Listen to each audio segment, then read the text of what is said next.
എല്ലാവർക്കും പ്രവാചക ചരിത്രത്തിലേക്ക് സ്വാഗതം. വിശുദ്ധ ഖുർആനിലും തിരുനബി വചനങ്ങളിലും പ്രതിപാദിച്ചിട്ടുള്ള ഏതാനും നബിമാരുടെ ജീവിത ചരിത്രത്തിലെ കുറച്ചു ഭാഗങ്ങളാണ് നിങ്ങൾക്ക് വേണ്ടി ഞങ്ങൾ ഇവിടെ അവതരിപ്പിക്കുന്നത്. ആയിരക്കണക്കിന് വർഷങ്ങൾക്ക് മുൻപ് നടന്ന ചരിത്രമാകുമ്പോൾ ചില അഭിപ്രായ വ്യത്യാസങ്ങളോ കുറവുകളോ ഉണ്ടാകും. അത് കൂട്ടുകാർ ക്ഷമിക്കുമല്ലോ.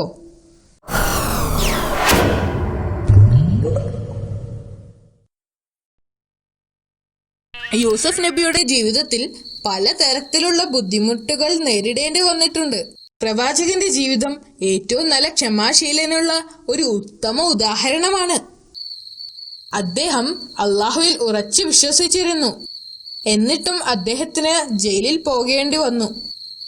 ഇത് അദ്ദേഹത്തിന് നേരിടേണ്ടി വരുന്ന മൂന്നാമത്തെ പരീക്ഷണമായിരുന്നു. അദ്ദേഹം ജയിലിലായിരുന്നപ്പോൾ അദ്ദേഹം കൂടുതൽ സമയവും അള്ളാഹുവിനോട് പ്രാർത്ഥിച്ചിരുന്നു. ഈ സമയത്താണ് അള്ളാഹു അദ്ദേഹത്തിന് സ്വപ്നങ്ങൾ വ്യാഖ്യാനിക്കാനുള്ള കഴിവുകൾ നൽകി അനുഗ്രഹിച്ചത്. നല്ല അറിവും കരുണാസമ്പന്നനുമായ ഒരു യുവാവാണ് യൂസുഫ് എന്ന് ജയിലിലെ ആളുകൾക്ക് അറിയാമായിരുന്നു. അവർ അദ്ദേഹത്തെ സ്നേഹിക്കുകയും ബഹുമാനിക്കുകയും ചെയ്തു. ഇതേ സമയമാണ് രണ്ടുപേർ അദ്ദേഹത്തിന്റെ ജയിൽ മുറിയിൽ എത്തിച്ചേർന്നത്. ഒരാൾ രാജാവിന്റെ പരിചാരകനും മറ്റൊരാൾ അദ്ദേഹത്തിന്റെ പാചകക്കാരനുമായിരുന്നു. അവർക്ക് പ്രവാചകന്റെ ദൈവഭക്തിയും ധാർമ്മിക ബോധവും മനസ്സിലായി. ആ രാത്രിയിൽ പുതിയതായി വന്ന ആ രണ്ട് തടവുകാരും വിചിത്രമായ സ്വപ്നം കണ്ടു. അവർ ഉണർന്നപ്പോൾ സ്വപ്നത്തിന്റെ അർത്ഥം മനസ്സിലാക്കാൻ കഴിയാതെ അവർ ആശയക്കുഴപ്പത്തിലായി. അവർ പ്രവാചകന്റെ അടുത്ത് ചെന്ന് അവരുടെ സ്വപ്നത്തെപ്പറ്റി പറഞ്ഞു. ഞാൻ രാജാവിന് വീഞ്ഞ ഒഴിച്ച് നൽകിക്കൊണ്ട് കൊട്ടാരത്തിൽ നിൽക്കുന്നതാണ് കണ്ടത്. പരിചാരകൻ പറഞ്ഞു. ഞാൻ എന്റെ തലയിൽ അപ്പവുമായി ഒരു സ്ഥലത്ത് നിൽക്കുകയായിരുന്നു. രണ്ട് പക്ഷികൾ എന്റെ തലയിലിരുന്ന് ആ അപ്പം തിന്നുന്നുണ്ടായിരുന്നു. പാചകക്കാരൻ പറഞ്ഞു. പ്രവാചകൻ ആ സ്വപ്നങ്ങളുടെ വ്യാഖ്യാനത്തിനായി അള്ളാഹുവിനോട് പ്രാർത്ഥിച്ചു. അത് കഴിഞ്ഞ് യൂസുഫ് നബി രാജാവിന്റെ പരിചാരകനെ വിളിച്ചു. എന്നിട്ട് അദ്ദേഹത്തോട് പറഞ്ഞു, എന്റെ ദൈവം എന്നോട് പറഞ്ഞത് നീ ഉടനെ ജയിൽ മോചിതനാകുമെന്നാണ്. തിരിച്ചു കൊട്ടാരത്തിൽ നിന്റെ ജോലിയിൽ പ്രവേശിക്കുകയും ചെയ്യുമെന്ന് അദ്ദേഹം പറഞ്ഞു. പ്രവാചകൻ പരിചാരകനോട് തന്നെക്കുറിച്ച് രാജാവിനോട് സംസാരിക്കണമെന്നും യൂസുഫ് എന്നു പേരുള്ള നിരപരാധിയായ ഒരു ആത്മാവ് തടവറയിലുണ്ടെന്നും രാജാവിനോട് പറയണമെന്ന് യൂസുഫ് നബി ആവശ്യപ്പെട്ടു. എന്നിട്ട് പ്രവാചകൻ പാചകക്കാരനെ വിളിച്ചിട്ട് പറഞ്ഞു, നീ കണ്ട സ്വപ്നത്തിന്റെ അർത്ഥം നീ ഉടനെ തൂക്കിലേറ്റപ്പെടുമെന്നാണ്. പ്രവാചകൻ മുൻകൂട്ടി പ്രവചിച്ചതുപോലെ സംഭവിച്ചു. പാചകക്കാരനെ തൂക്കിലേറ്റി. പരിചാരകൻ കൊട്ടാരത്തിലേക്ക് മടങ്ങുകയും ചെയ്തു.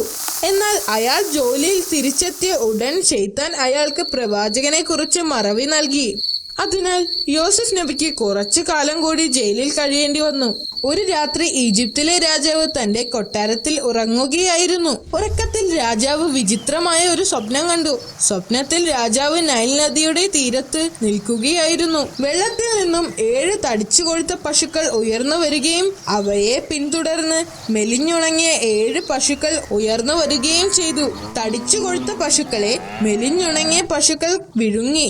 അതിനുശേഷം നദീതീരത്ത് 7 ധാന്യച്ചെടികൾ വളർന്നു വരികയും പെട്ടെന്ന് അവ അപ്രത്യക്ഷമാവുകയും പിന്നീട് അതിന്റെ സ്ഥാനത്ത് 7 ഉണങ്ങിയ ചെടികൾ വളരുകയും ചെയ്തു.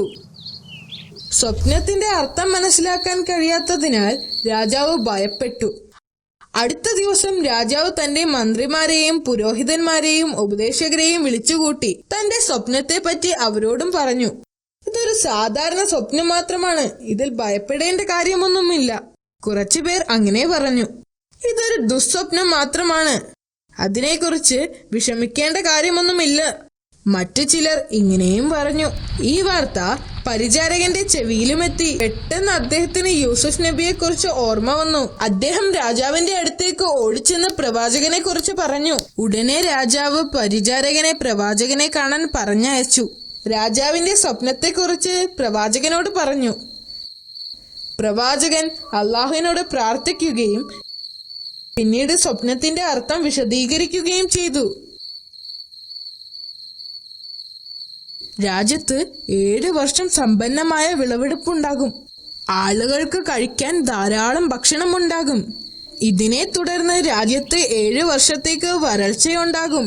ആവശ്യത്തിന് വെള്ളവും ഭക്ഷണവും ഇല്ലാത്ത അവസ്ഥ വരും. ഈജിപ്ത് മുഴുവനും ദാരിദ്ര്യത്തിലാകുമെന്നും പ്രവാചകൻ പറഞ്ഞു.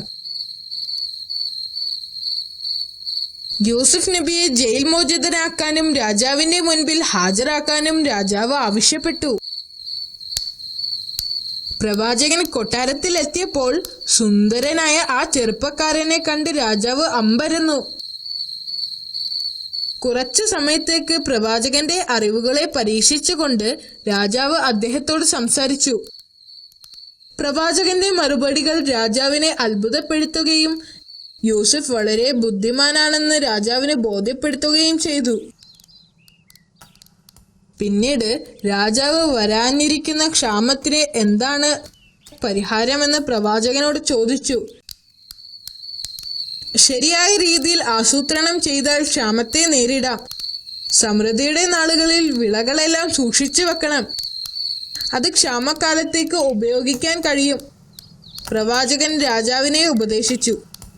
രാജാവിന് പ്രവാചകനോട് മതിപ്പ് തോന്നി. രാജാവ് യൂസുഫ് നബിയെ അവിടത്തെ ധാന്യപ്പുരയുടെ നിയന്ത്രണം ഏൽപ്പിച്ചു. അദ്ദേഹത്തെക്കാൾ അനുയോജ്യനായ മറ്റൊരാൾ അതിനില്ലെന്ന് രാജാവ് മനസ്സിലാക്കി. അദ്ദേഹം ഈജിപ്തിലെ പ്രമുഖ വ്യക്തിയായി മാറി. കാലചക്രങ്ങൾ തിരിഞ്ഞു. ഏതാനും മാസങ്ങൾക്ക് മുൻപ് ജയിലിൽ കഴിഞ്ഞിരുന്ന പ്രവാചകൻ ഇപ്പോൾ ഈജിപ്തിലെ മുതിർന്ന ഉദ്യോഗസ്ഥന്മാരിൽ ഒരാളായി മാറി. തുടർന്ന് വന്ന 7 വർഷങ്ങളിൽ പ്രവാചകന്റെ നിയന്ത്രണത്തിലായിരുന്നു കൃഷി. വരാനിരിക്കുന്ന ക്ഷാമകാലത്തേക്കുള്ള ധാന്യങ്ങൾ അദ്ദേഹം ശ്രദ്ധാപൂർവം ശേഖരിച്ച് സംരക്ഷിച്ചു. ഇതിൽ രാജാവ് വളരെയധികം സംതൃപ്തനായിരുന്നു. ഇതുപോലെയുള്ള പല പ്രതിസന്ധി ഘട്ടത്തിലും രാജാവ് യൂസുഫ് നബിയുടെ ഉപദേശം തേടിയിരുന്നു. വർഷങ്ങൾ കടന്നുപോയി. പ്രവാചകൻ പ്രവചിച്ചതുപോലെ വരൾച്ച വന്നു. രാജ്യത്തു മുഴുവനും ക്ഷാമം വ്യാപിച്ചു. വെള്ളം എല്ലായിടത്തും വറ്റാൻ തുടങ്ങി. ഇലകൾ മഞ്ഞ നിറമായി. ആകാശത്തു നിന്നും ഒരു തുള്ളി മഴ പോലും ലഭിച്ചില്ല. പ്രവാചകൻ വരാനിരിക്കുന്ന കഠിന നാളുകൾക്ക് വേണ്ടത്ര ധാന്യങ്ങൾ നേരത്തെ തന്നെ